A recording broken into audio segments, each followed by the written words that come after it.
seminar, but it was for a while I was thinking about the relationship of the community in Fort Jervis. And if you don't know that community, everybody knows each other, and the hospital plays a very important role in the economics of the community. Probably a lot more than you will find in Suffolk and or Lowell. Although I really can't talk to the Lowell campus, but so it's a very powerful economic player in that city.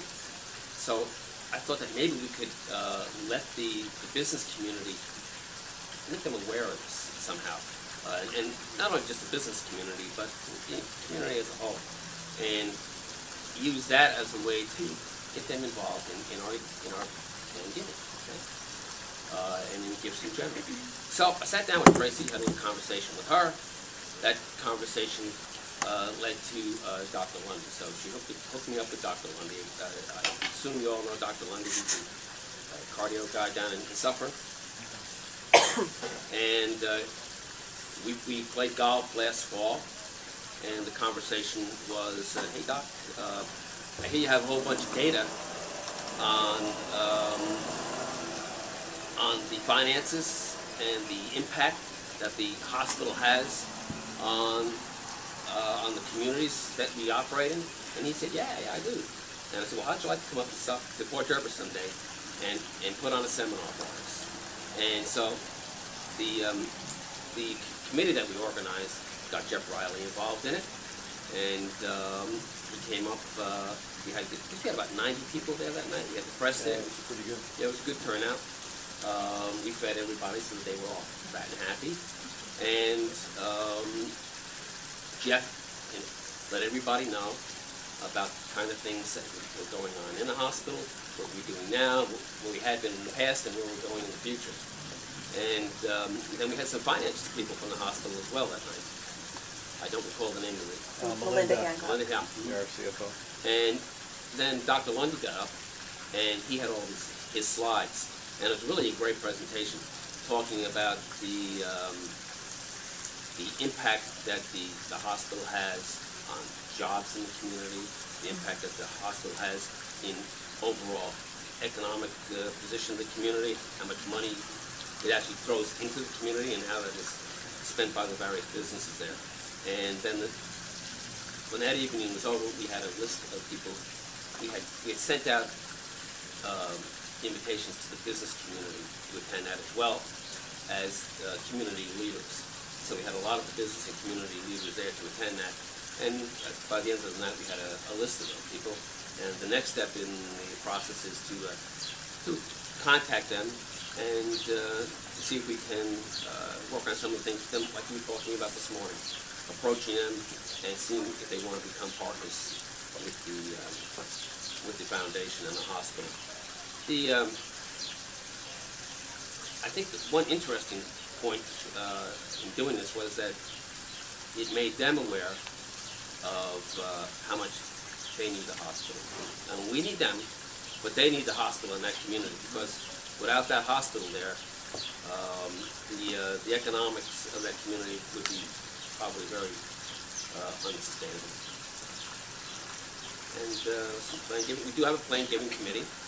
The plan giving community is putting together seminars, and it's our intent to invite business leaders in and to have these plan giving seminars, take them through several different processes and show them where they can be, how it will impact their income taxes and their estates. And that's really on for this work right now. And it's better. Kind of look at my role now as significantly changing over the last several months because of my relationship with the foundation board and the community and the things that our foundation are doing to help promote what's going on through the hospital and trying to get the word out into the community. And I kind of look at it as in two kind of concepts, kind of what we were talking about earlier today, is winners and transformation.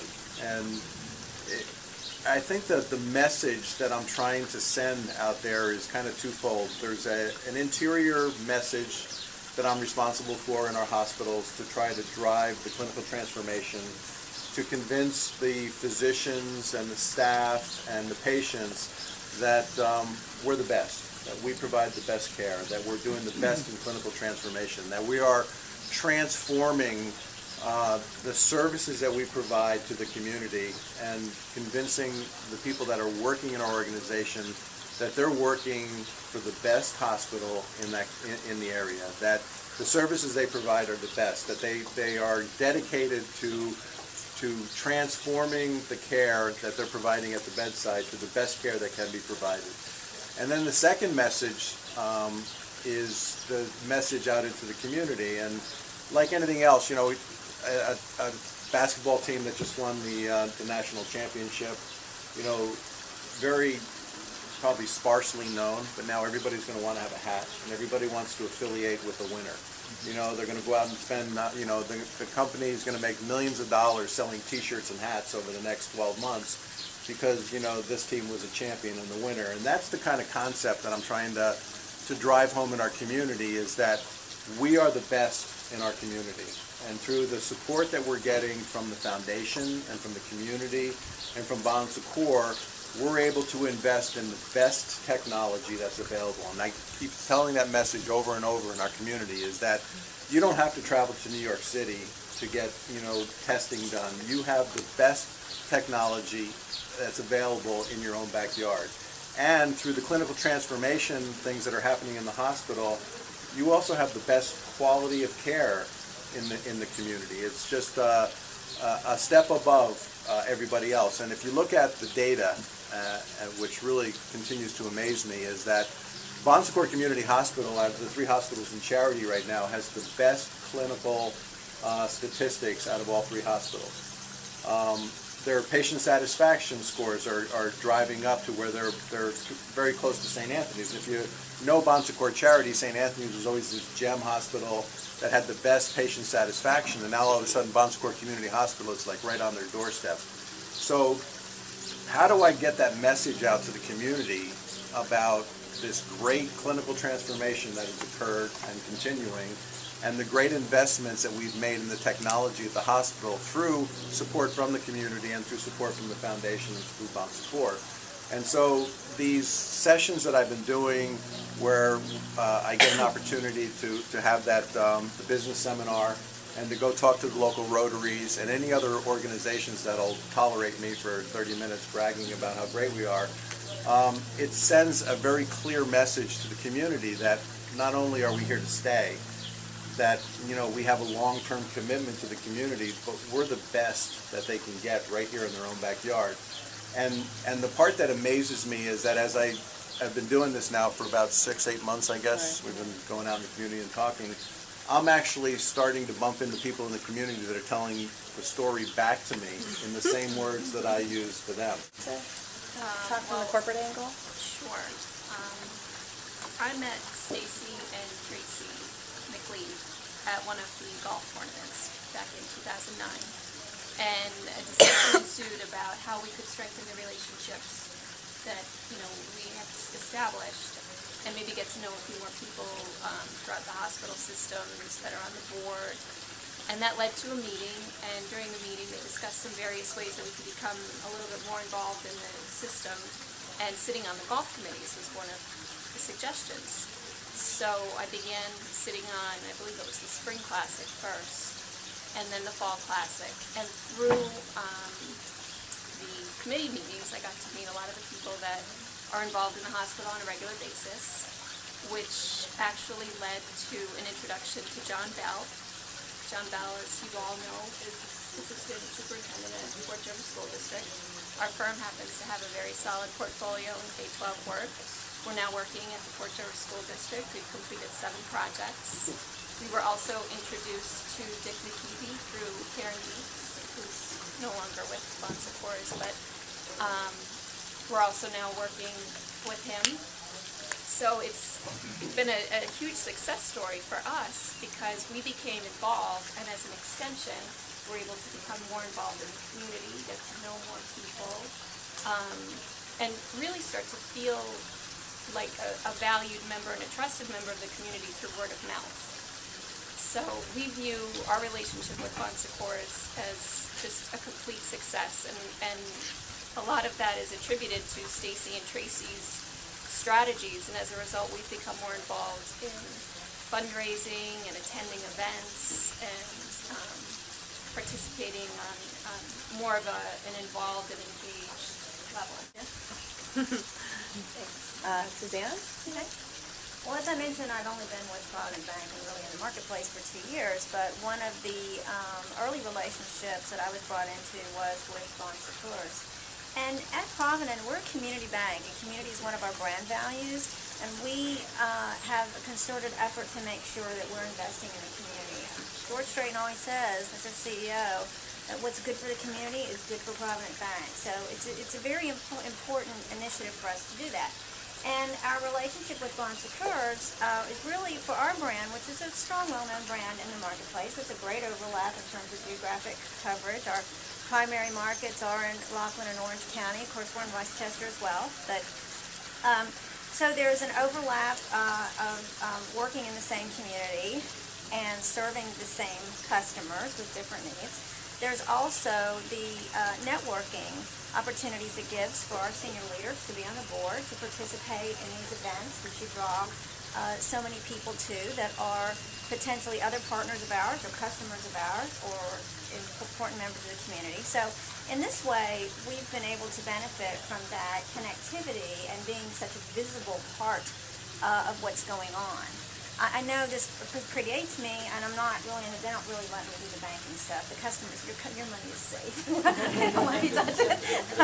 But I do know that some opportunities have come up where there's been a large donor that could be helped by a local attorney who could then subsequently be helped by our investment arm and able to facilitate that. If those relationships weren't there, it would have been difficult to bring those people together. And so for our organization, that's really where the value is. Now, the other thing that's important to note is that every organization is different. Our organization, I spoke about some of the things that were in place. You've got different types of organizations. If they're smaller, if they're newer to the community, depending on what kind of business they're in, and we're a bank, that's sort of an important factor, and how important community is to them as a brand and to their organization. Another thing I'll tell you is, like for Provident Bank, for example, we have sort of 3 kind of different places that we would spend. So when you look at opportunities for us to invest, we have and spend money on marketing opportunities that are very cut and dry, media, direct, it's a numbers game. And those investments are not the same as investments we might make into the community. They're not calculated the same way, and so you have to be careful about comparisons there. And then we also have a foundation, and the foundation is a completely separate organization. In fact, it's bifurcated on purpose legally, and their objectives in granting funds is to have a measurable impact in the community from some set parameters. So it's important to know the different areas in a company, particularly when you start to look at larger companies that might have several funding sources, to really understand how to pitch what you want. Coming to market, you always tell people, we're not warm and fuzzy. Like, I work in spreadsheets more than anything. And coming to marketing people, and the whole pitch is how great what you do is. It is great. In fact, I've yet to have anybody pitch for funding that had something horrible that you would never want to happen in your community. The Let's Club Some Baby Seals organization has never come to me for money. And so what really ends up being important is, what are the values that can be brought so that there can be a pairing between the investment and the return. And some of it can be softer, as I mentioned. In our particular case, relationships and connectivity is important. It's not true for every organization, but that's where we are. And so those are the things that motivate us.